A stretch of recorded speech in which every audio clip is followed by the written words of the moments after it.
Amigos, celebramos hoy la memoria de San Nicolás Owen, religioso y mártir.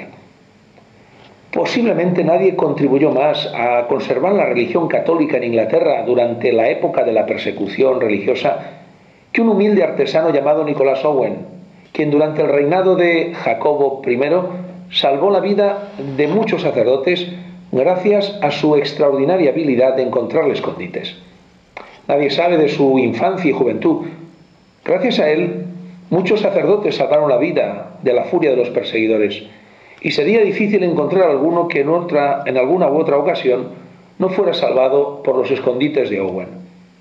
Esto redundó en beneficio de todos los católicos, cuyo progreso en la virtud y el acceso a los sacramentos se debieron a él.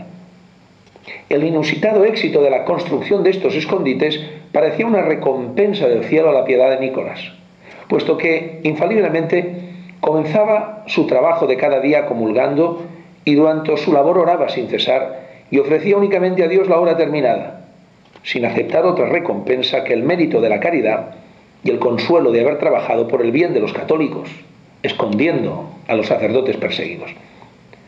Cuando ya hacía años que prestaba estos servicios, el padre Garnet lo admitió en la Compañía de Jesús en 1580.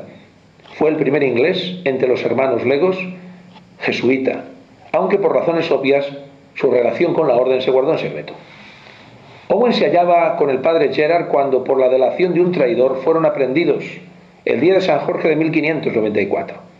Nicolás fue encarcelado en el Counter y sometido a torturas terribles para que revelara los nombres de los demás católicos. Tanto él como el hermano Richard Fulbot fueron colgados por los brazos de unas argollas de hierro y con pesas atadas a los pies durante horas. Aquel era el tormento llamado Pocliff, que también fue aplicado al padre Subwell.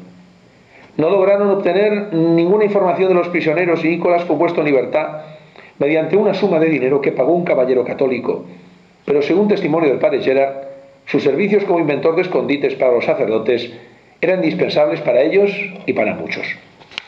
Pronto se demostró que Nicolás podía hacer más que esconder a los católicos, sino también sacarlos de la prisión. La maravillosa escapatoria del padre Gerard de la Torre de Londres fue organizada por Owen, aunque la realizaron los hermanos Fulwood y Lilly, quienes eran menos conocidos de los carceleros. El propio Owen los esperó con caballos en un sitio determinado. El padre Gerard mencionó también el hecho de que Owen escapara milagrosamente cuando fue prestado por Garnet para que construyera escondites.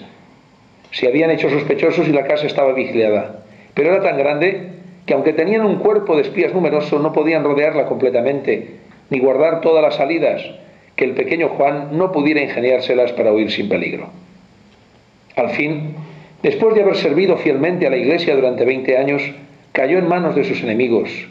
Salió voluntariamente del escondite en el cual se habían ocultado, a fin de que lo capturaran haciéndose pasar por sacerdote y salvando así la vida de los padres, que eran más útiles a la Iglesia. Fue aprehendido con el hermano Hasley, sirviente del padre Olcorn. Al principio se le permitió cierta libertad bajo custodia, para que sus visitantes pudieran ser vistos, pero la prudencia de Owen frustró las intenciones de los aprensores. Fue enviado a la Torre de Londres, donde su carcelero Wade profesaba un odio fanático a la fe católica. Mantuvo a su víctima colgado día tras día, a veces durante horas, a pesar de que Owen se encontraba enfermo. Rehusó firmemente contestar a cualquier pregunta y afirmó que únicamente hablaría a Dios invocando la ayuda de Jesús y de María. Al fin, el prolongado esfuerzo a que fue sometido estiró el cuerpo del mártir hasta tal punto que sus entrañas se rompieron en forma espantosa. La banda de acero se rasgó, ensanchó la herida y en medio de una terrible agonía, el hermano Nicolás pasó a recibir su descompensa eterna. Se hicieron intentos de vilipendiarlo y atribuir su muerte al suicidio, pero su valor era muy conocido y la calumnia no fue aceptada.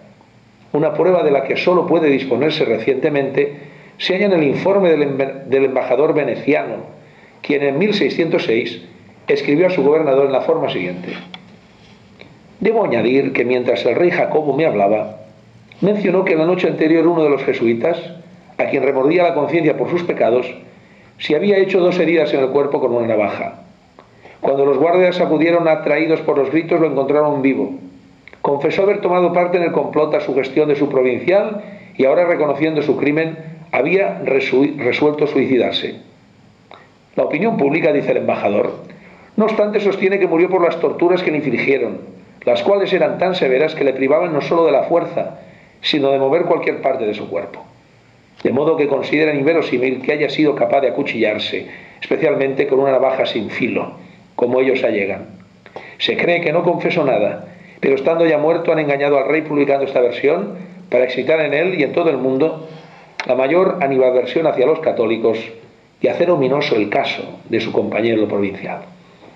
A pesar de las calumnias, el testimonio del hermano Owen sobresale por encima de otros muchos que, víctimas del temor y del miedo, apostataron de su fe. La sangre de los mártires siempre es semilla de nuevos cristianos. La sangre de los mártires nos debe a todos nosotros empujar a no tener miedo de nada ni de nadie en este mundo, sino solo del juicio de Dios. Que Él tenga misericordia de nosotros. Dios os bendiga, amigos.